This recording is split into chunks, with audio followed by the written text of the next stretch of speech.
my heart. This is my life.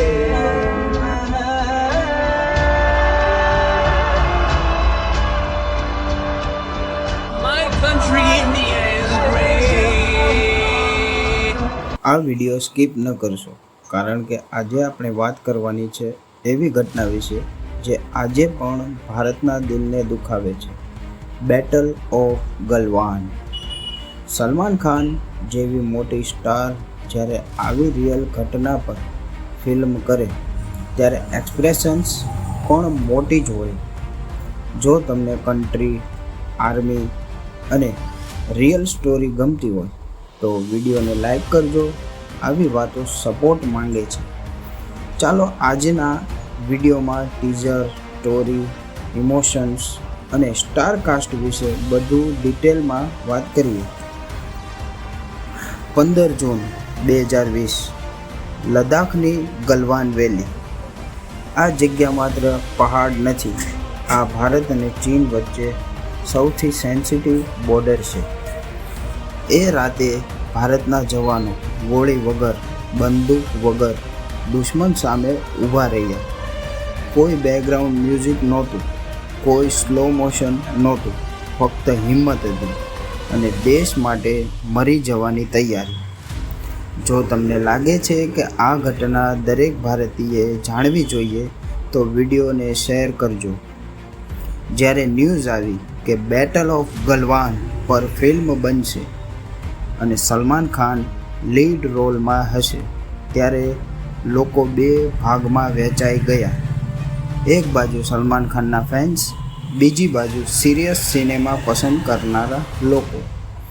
પણ teaser એ બંનેને ચૂપ કરાવી દીધા, કારણ કે આ સલમાન ખાનનું ટિપિકલ કોમેડિકલ સિનેમા નથી. ટીઝરની શરૂઆત સાયલેન્સથી થાય છે. બર્ફીલા પહાડ, આર્મી બૂટ્સની અવાજ અને સ્ક્રીન પર સલમાન ખાન. ન કોઈ પંચ ડાયલોગ, ન લાઉડ મ્યુઝિક, ફક્ત આંખોમાં ગુસ્સો, દુઃખ અને ફરજ. આ ટીઝર જોઈને હસવાનું મન નથી થતું. આ ટીઝર એન્ટરટેન નહીં, ડિસ્ટર્બ કરે છે. સલમાન ખાનને આપણે દબંગ, ટાઈગર, સુલતાન તરીકે ઓળખીએ છીએ, પણ બેટલ ઓફ ગલવાનમાં એ સલમાન ખાન નથી. એ એક ઇન્ડિયન આર્મી ઓફિસર છે. Beard look, uniform, body language. કોઈ સ્ટાર વાઇબ નથી, ફક્ત સોલ્જર્સ વાઇબ્સ છે. જો સલમાન ખાન આ રોલ હોનેસ્ટી કરે તો આ કરિયર ટર્નિંગ ફિલ્મ બની શકે છે. સલમાન ખાનના ફેન્સ હો તો કોમેન્ટમાં રિસ્પેક્ટ લખજો. સલમાન ખાન સિવાય આ ફિલ્મમાં સ્ટ્રોંગ સપોર્ટિંગ કાસ્ટ હોવાની શક્યતા છે. આર્મી બેસ્ડ ફિલ્મમાં સાઇડ કેરેક્ટર્સ બહુ મહત્ત્વના હોય છે. Company reminder, fellow soldiers, senior અને જુનિયર, આ બધા રોલ નો એક્ટર્સ કરતાં સ્ટ્રોંગ પરફોર્મન્સને આપવા જોઈએ. જો કાસ્ટિંગ પરફેક્ટ થાય તો ઓડિયન્સ કનેક્ટ ડબલ થઈ જશે. તમને કોને જોવું ગમશે આર્મી રોલમાં? કોમેન્ટમાં નામ લખજો. બેટલ ઓફ ગલવાન જેવી ઘટના સ્ક્રીન પર બતાવવી બહુ મોટી રિસ્પોન્સિબિલિટી છે. અહીં એક્સપ્રેશન્સ ચાલે નહીં, કોઈ અનનેસેસરી ડ્રામા નહીં, ફક્ત ટ્રુથ. કારણ કે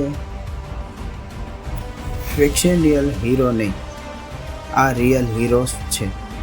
જો આવા રિયલ સ્ટોરી બેઝડ વિડીયોઝ તમને ગમે તો ચેનલને સબસ્ક્રાઈબ કરી દો. અહીં ફેક હાઇપ નહીં, સાચી લાગણી મળશે. બેટલ ઓફ ગલવાન માત્ર એક ફિલ્મ નથી, આ રિમાઇન્ડર છે કે આપણે શાંતિથી સૂઈ શકીએ છીએ. એના પાછળ કોઈ બરફમાં ઊભો છે. સલમાન ખાન ફેસ છે, હીરો તો એ જવાન છે. વિડીયો ગમ્યો હોય તો લાઈક કરજો. આ વાત ફેલાવવી હોય તો શેર કરજો અને આવી રિયલ સ્ટોરીઝ માટે ચેનલને સબસ્ક્રાઈબ કરજો. જય હિન્દ, જય ભારત.